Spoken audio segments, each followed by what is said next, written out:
Paulo Avellino, namimiss na si Kim Chiu, active muli sa social media account niya, Meta AI ng Facebook app, binuko na din ang relasyon ni na Kim Chiu at Paulo Avellino. Kim Chiu at Paulo Avellino, may bagong event na pagsasamahan muli? Tara, kwentuhan ulit tayo.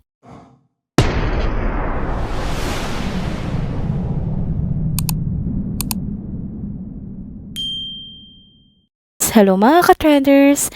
Welcome back muli sa ating channel. Kung bago pa lamang kayo dito, huwag nang kalimutang mag-like, mag-subscribe at i-hit na din ang notification bell para lagi kayong updated sa mga balitang trending at napapanahon. Nagbabalik muli tayo dito sa Trending Pilipinas TV para sa pinakabagong balita at update sa tambalang King Pao. Ngayong araw, tila napansin ng mga netizens ang muling pagkamis si Paulo Avellino kay Kim Chiu na naging dahilan upang siya ay muling maging source ng biroan sa social media. Hindi naman lingid sa kaalaman ng marami na abalang-abala si Kim Chiu sa kasalukuyan, lalo na tag-uumpisa na ang week anniversary special ng It's Showtime.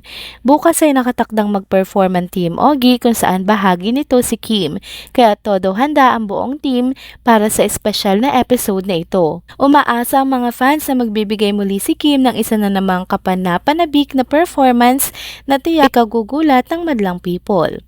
Samantala, si Paulo Avellino naman ay tila nagpapahiwatig ng kanyang pagkamis sa rumored girlfriend na si Kim Chiu.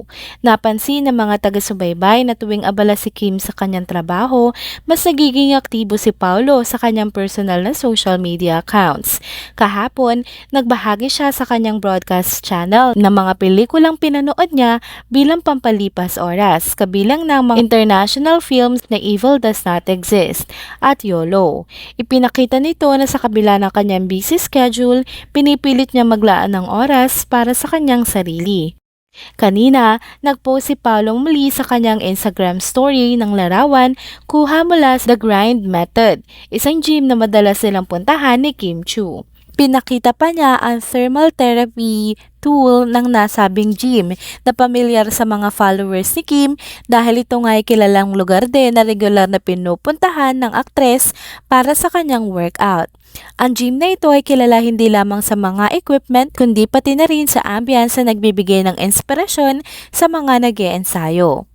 Dahil sa sunod-sunod na update si Paulo, hindi napigilan ng mga netizens na magkomento at magbigay ng kanilang opinyon na tila miss na miss ng aktor si Kim. Kapansin-pansin na kapag hindi niya nakakasama ang aktres TV host, mas nagiging aktibo siya sa social media. Mula sa mga pelikulang kanyang pinapanood hanggang sa mga fitness routines, tila ipinapakita ni Paulo na kahit abala si Kim, siya nga ay naghahanap ng mga bagay na magpapalipas ng oras habang hinihintay ang muli nilang pagkikita. Dahil sa sunod-sunod na update si Paulo, hindi nakaligtas sa mga netizens na mapansin na tila nga miss na misa ng aktor si Kim. Kapansin-pansin na kapag hindi niya nga nakakasama ang aktres at TV host, mas nagiging masigasig si Paulo sa kanyang social media. Tila mas tumitindi ang pagkasabik ng mga fans sa tambalang ito, lalo na't patuloy silang binibigyan ng Kim Pao ng mga patunay ng kanilang close bond sa kabila ng kanilang abalang schedule. Ang kanilang mga simpleng galaw at mga posts sa social media ay nagiging usap-usapan at tiyak na ang bawat update ay inaabangan ng mga taga-suporta ng kanilang tambalan. Narito naman ang pangalawang topic na tatalakayin natin sa video update na ito. Usap-usapan din ngayon sa social media ang bagong feature ng Meta AI na dinagdag ng Facebook sa kanilang app. Mabilis itong nagtrending dahil maraming netizens ang agad na sinubukan na nasabing feature. Hindi rin nagpahuli ang mga fans ng King Pao na talaga namang nag-enjoy sa paggamit ng AI para sa kanilang mga biruan patungkol kina Kim Chiu at Paulo Avellino. Isa sa mga patok na kwento ay ang palitan na mensahe ng isang fan ng King Pao at ng Meta AI sa Messenger. Sa birong tanong ng fan, inusisa niya ang AI kung totoo bang kinasal na sina Paulo Avellino at Kim Chiu. Sa kaswal na tugon ng Meta AI, pinaliwanag nito na wala pang opisyal na anunsyo patungkol sa kasal ng dalawa. Ngunit aminado ang AI na may mga kumakalat na usap-usapan at espekulasyon sa social media. Wala pa raw kumpirmasyon mula kina Kim at Paulo at abala pa ang dalawa sa kanilang karera. Pero hindi doon natapos ang kulitan. Nag-follow up pa ang fan at muling nagtanong, so sila na talaga? As in magjowa na or in a relationship na? Walang patumpik-tumpik na sinagot ito ng Meta AI na oo, kumpirmado raw na magkasintahan na sina Kim Chiu at Paolo Avellino. Dagdag pa ng AI, matagal na raw nagde-date ang dalawa at may mga pagkakataong nagpo-post sila ng mga larawan at mensahe sa social media na nagpapakita ng kanilang sweetness sa isa't isa. Nabanggit din ng AI na sa isang interview, kinumpirma na din ni Kim Chiu na sila ni Paolo ay exclusively dating na. Isa pang fan na nagkaroon ng interes na magtanong sa Meta AI. Tinanong nito kung totoo bang magjowa na sina Kim at Paolo. Muling sinagot ng AI na oo, magkasintahan na nga sina Kim Chiu at Paolo Avellino. Ayon pa sa AI, kinumpirma raw ni Paolo noong Hunyo 2024 na sila na ni Kim. Ngayong buwan naman, October 2024, ibinahagi na rin daw ni Kim sa kanyang Instagram account ang kanilang relasyon na siyang lalong nagpasaya ng kanilang mga tagahanga. Dahil dito, maraming fans ang nasabik malaman ng tunay na estado ng relasyon ni Kim at Paolo. Bagamat biruan lamang ang mga tanong at sagot sa Meta AI, marami pa rin ang natuwa at kinilig sa mga ganitong balita. Nagbigay ito ng dagdag na kilig sa Kim Pao fandom at patuloy silang naaaliw sa mga ganitong kwento na pumapalibot sa kanilang paboritong tandem. Talaga namang masiglang pinag-uusapan ngayon ng Meta AI at ang mga pakulo nito, lalo na sa mga fans na hindi nawawala ng pag-asa na balang araw ay magkakaroon ng kumpirmadong love story sa pagitan ni Kim at Paolo.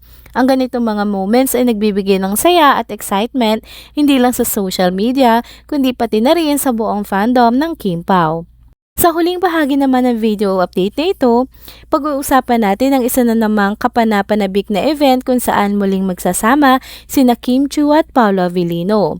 Kinumpirma mismo ng moderator ng Kim Pao Discord na mapapanood natin silang dalawa sa Philippine International Motor Show na gaganapin sa October 24, 2024 sa World Trade Center.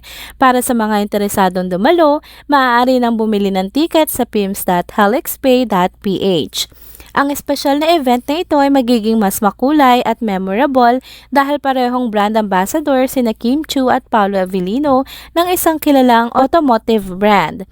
Sila mismo magiging kinatawan ng brand sa naturang motor show, isang pagkakataong matagal nang hinihiling ng kanilang mga fans. Sa mga nakaraang taon, bagamat parehong parte ng mga promotional projects, kadalasan ay magkahiwalay nilang isinasagawa ang mga advertisement ng brand na ito. Kaya naman ang marinig ng kanilang fandom ang balitang magsasama na sila sa isang malakihang event tulad nito, naging abot langit ang kanilang kasiyahan. Ngayon, may pagkakataon ng mga tagahanga ng Kim Pao na muling makita ang kanilang natural na chemistry, hindi lamang sa harap ng kamera kundi pati na rin sa isang live event na tiyak na mapupuno ng kanilang mga supporters. Alam ng lahat na dahil sa tagumpay at kasikatan ni Kim at Paolo, inaasahang magiging jam-packed ang nasabing motor show.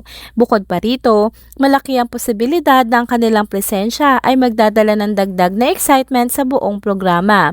Bukod sa pagbida sa sasakyang kanilang ire-representa, umaasa rin ang mga fans sa magkakaroon ng mga special moments sa pagitan ng dalawa, tulad ng quick interviews, fun interactions o kaya naman ay signature photos na siguradong magdadagdag ng kilig at excitement sa event. Dahil sa natatanging karisma at chemistry ng dalawa, hindi nakatakatakang mataas ang anticipation para sa kanilang appearance. Tiyak na magiging highlight ng motor show ang pagsasama nila.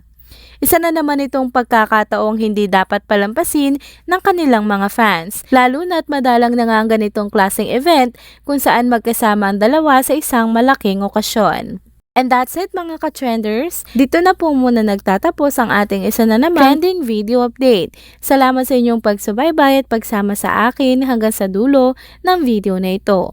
Pero bago kayo umalis, huwag niyo pong kalimutang mag-like, mag-subscribe at i-hit na din ang notification bell para lagi kayong updated sa mga balitang trending at napapanahon. See you on my next one. Paalam!